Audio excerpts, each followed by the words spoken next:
kulanti wacan oo wanaagsan saaxiibadan ku saaxiibnay janaalkan ee gundhiga wararka maalin wanaagsan meel kastoo aad dunida aad ka joogtaan maanta oo axadna qodobada wararkeena ugu waaweyn ilaa hadduu raalli ka noqdo saaxiib yaal warkaad ku daawan doontaan waxaa ka mid ah ciidanka booliiska Soomaaliya ayaa xabsiga dhigay wasiirkii amniga ee maamulka Jubbaland maxay ka yiraahdeen booliiska oo goor dhaweyd maanta war ka soo saaray xariga wasiirkii amniga ee Jubbaland maxay ahayd sababta loo xiray masadaba in loo haysto kabood fallo iyo waliba dambiyo waaweyn ka geystay gobolkaasi Garo warbixin ku saabsan ayaa warkaad ku daawan doontaan waxa kale oo qayb ka ah durba gudoomiyaha cusub ee gobolka Banaadir waxa uu wajahayaa khilaaf xoogan oo kaga imaanaya ra'iisul wasaaraha dalka Xasan Cali Kheyre muxuu ku saabsan yahay khilaafka u dhaxeeya gudoomiyaha cusub ee gobolka iyo waliba ra'iisul wasaare Xasan Cali Kheyre waxa kale oo saaxiib warkaad ku daawan doontaan 635 oday oo iska diiday diiwaangelinta Al-Shabaab muddo cusub oo loo qabtay odayaashaas iyo waliba xaalad qaylo dhaar ay muujinayaan odayaasha Al-Shabaab ay u hanjabeen inay dili doonaan warbixin ku saabsan warka ay qayb ka tahay Kenya oo hadal la yaab leh ka soo saartay xayiraadii dowladda Soomaaliya ay ku soo rogtay Kismaayo waa maxay hadalka ay ka soo yeeray Kenya booliiska Interpol iyo waliba wararkii ugu dambeeyay xariga General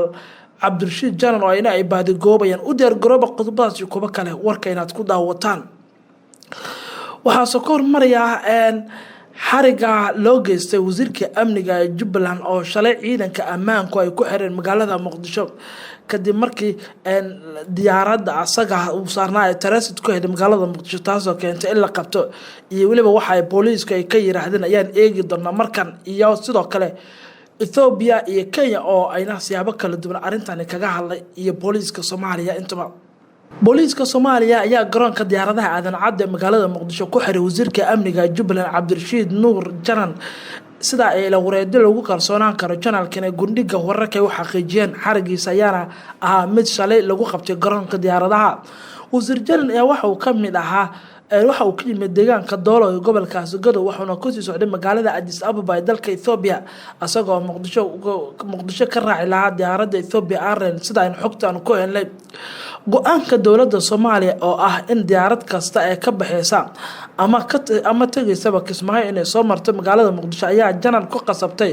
in Muqdisho uu yimaado maadaama hadii uu tagi lahaa Kismaayo uu halkaas ka sii bixi lahaa sidoo kalena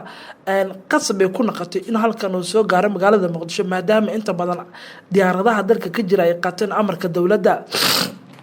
Janan ayaa waxa loo haystaa xadgudubyo kala duwan oo lagu eedeeyay inuu hore kaga geystay gobolka Gado oo ay ka mid tahay xasuuq dad badan oo shacab ah sida ku cad gal dacwadeed ay maxkamadda gobolka Banaadir ee gacanta ku hayso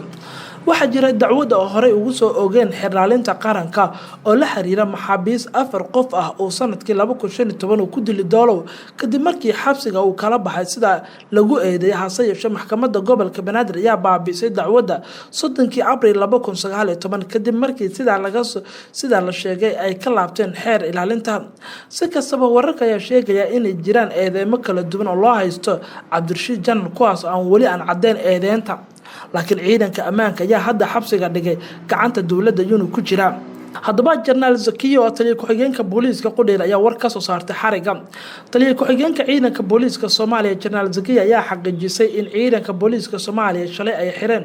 Cabdirashiid Janan Cabdirashiid Xasan Nuur Janan oo ahaa wasiirka amniga Jubbaland wasiir ku-xigeenka taliye ku-xigeenka booliiska Soomaaliya General Zakiyo Xuseen ayaa sheegtay in wasiir Janan uu yahay eedeysane isla markaana booliisku ay baaritaanay ku hayaan kiiska loo haysto wasiirka amniga gudaha ee Jubbaland Cabdirashiid Janan ciidanka booliiska Soomaaliya ayaa shalay taariikhda 31 bisha 8 2019 ka soo xiray eedeysane Cabdirashiid Xasan Janan kaas oo eedeymo kala culus loo haysto kiiskiisa haddana ciidanka booliisku ayay horyaala ayay tiri Zakiyo Xuseen sidoo kale waxa ay sheegtay in kiiska loo haysto Cabdirashiid Janan oo haatan ay baarayeen ciidanka booliiska Soomaaliya Cabdirashiid Xasan Cabdi Nuur wasiirka amniga Jubbaland ayaa shalay waxa garoonka diyaaradaha magaalada Muqdisho ku xiray ciidamo ka tirsan kuwa booliiska Soomaaliya xilli safar ku ah dalka Ethiopia Masar Janan ayaa hore xeer laarinta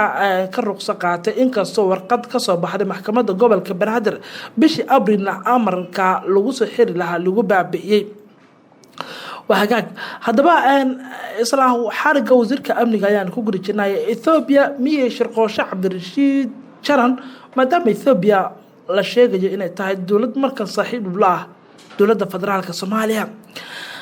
janaalkeena gundhiga wararka ayaa xog dheeraad oo ka helay xariga wasiirka amniga Jubbaland Cabdirashiid Janan ayaa shalay in ciidanka booliiska Soomaaliya ay ku xireen garoonka diyaaradaha Aadan Cadde.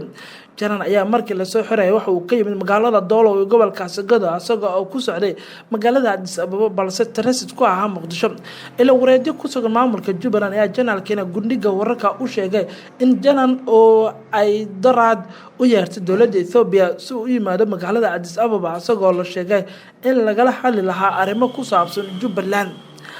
lama yaqaano waxa ay ahaayeen arrimaha hase yeeshee waxaa horey u jirtay in dowladda Ethiopia isku dayeysay in ay isku soo dhaweyso Cabdirashiid Janan iyo waliba dowladda federaalka Soomaaliya si loo jebiyo Axmed Madoobe iyada oo Janan Muqdisho u yimid dabeeqadii bishan ka soo gudbnaa Juun.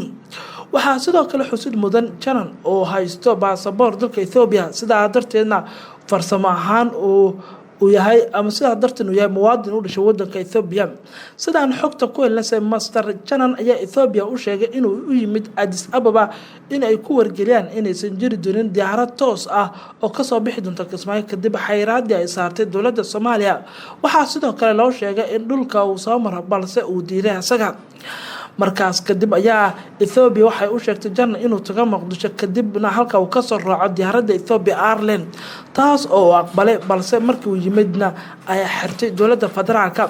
ilaa hadda ma cadda tegitaankiisa Janan Muqdisho ay ahayd shirqool Ethiopia ay u dhigtay ayaa oo caawinaysa dowladda federaalka Soomaaliya si loo xiro iyo in dowladda federaalka Soomaaliya ay aqbashaba in sarkaalkan ay xabsiga ay dhigto. ila wareedyo ka tirsan Jubbaland ayaa janaalkeena gundhiga wararka u sheegay in ay taas ay cadeyn doonto maalmaha soo socda haddii ay noqoto in Ethiopia aysan ku lug lahayn xariga dowladda federaalka u geysay wasiirka amniga la soo saari doono warbixino ka soo bixi kara dowladda ama maamulka Jubbaland oo arrintan kaga hadli doona.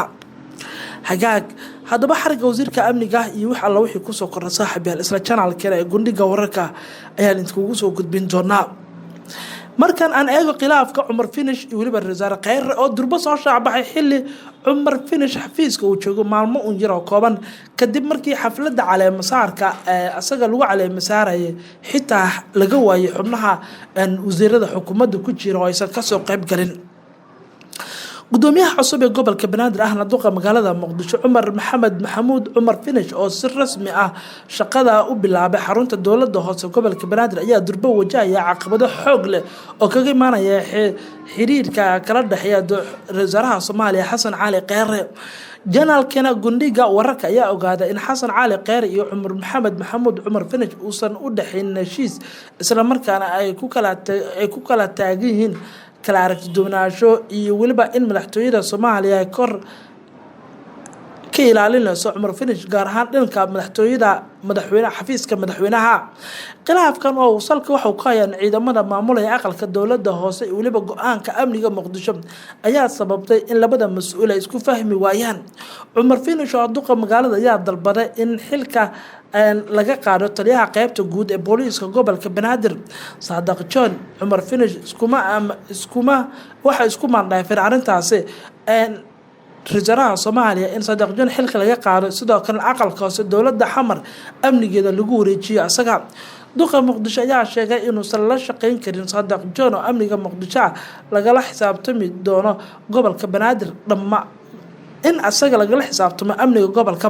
dhammaan dadka kala shaqeyn lahaa amniga iyo waliba horumarka gobolka waan la imaan doonaa ani ayaana keensanaya yiri Cumar Finish. xildhibaano Israa'iil kale oo ka tirsan gobolka Banaadir ayaa janaalkeena gundhiga wararka u sheegay in khilaafka la gaarsiiyay madaxweynaha Soomaaliya Maxamed Cabdilaahi Farmaajo oo la sheego in saaxiib dhow ay yihiin gudoomiyaha cusub ee gobolka. aniga ima muuqato wada shaqeyn dhaxmari karta Cumar Finish iyo Khayre haddii aan Farmaajo nidaam u sameynin ayuu yiri xildhibaan ka tirsan golaha shacabka oo la hadlay janaalkeena gundhiga wararka oo codsaday inaan magaciisa iyo codkiisaba aan baahin. khilaafka filashada ee Khayre iyo waliba Cumar Finish waxa ay ka dhex muuqatay munaasabada xil wareejinta oo la sheegay in loo diiday golaha wasiirada in intooda badan ay ka qayb galaan sidoo kale waxaa la diiday in laga tabiyo telefishinka qaranka Soomaaliya kadib markii uu amray wasiirka warfaafinta Soomaaliya oo la kulmay wasaare Khayre oo lagu amrayna in aan live loo tabin munaasabada ka dhacaysa aqalka dowladda hoose xafladda oo aan la tabin oo telefishinka qaranka laga tabin ayaa kadib beejka iyo waliba TV-yada kale ee Soomaalidu ay leeyihiin khudbadaha habeenkaasi si toos ah looga daawanayay oo ayna muuqatay in cadaadis xoogan durba Cumar Finush kaga imaanayo xafiiska ra'iisul wasaaraha Soomaaliya sida muuqatana Muqdisho ayaa waxa laga dareemayaa khilaafka u dhaxeeya labada dhinac ee ra'iisul wasaaraha Soomaaliya iyo gudoomiyaha gobolka Banaadir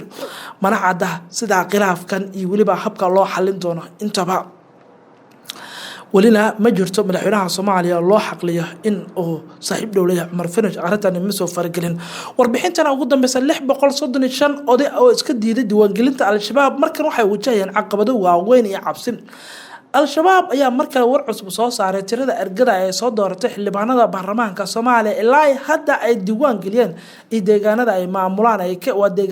maamulaan warka soo baxay al-shabaab waxa lagu sheegay in ay bayaankooda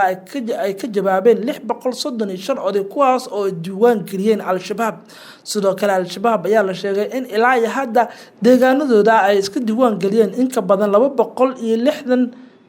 ergo oo toddobaadkan kaliya halkan soo gaaray waxa sidoo kale warkan ay ku sheegeen in diiwaangelinta ay ku jiraan 213 ruux oo kale kuwaas oo loo qabtay ballantii inay ku yimaadaan deegaanada shabaab ay joogaan dhinaca kale al-shabaab ayaa muddo kordhin u sameeyay ergo ilaa hatta aanan soo gaarin diiwaangelinta maadaama muddadii loo qabtay ay ku ekeeday axadii shalay waa axad oo maanta ah saraakiisha al-shabaab ayaa mar kale go'aamiyay in 10 cisho oo dheeraad ah loogu daray ergooyinka kale in ay tagaan goobaha shabaab ay maamulaan si loo diiwaan geliyo bayaanka ka dhanka ergada ay ka soo baxday al-shabaab 15 bishii hore July ayaa waxa ilaa hadda fuliyay sida la sheegay odayaal badan oo taga deegaanada shabaab ay maamulayaan kuwaas oo soo diiwaan geliyeen warbixintan ayaa ugu dambeysay guud ahaan wararkii maanta aad ka daawanaysan channelkeena ee gundhiga wararka saaxiibayaal halka ayaan ku soo gabagabeynayna warkan kan xiga intaan ku kulmeyno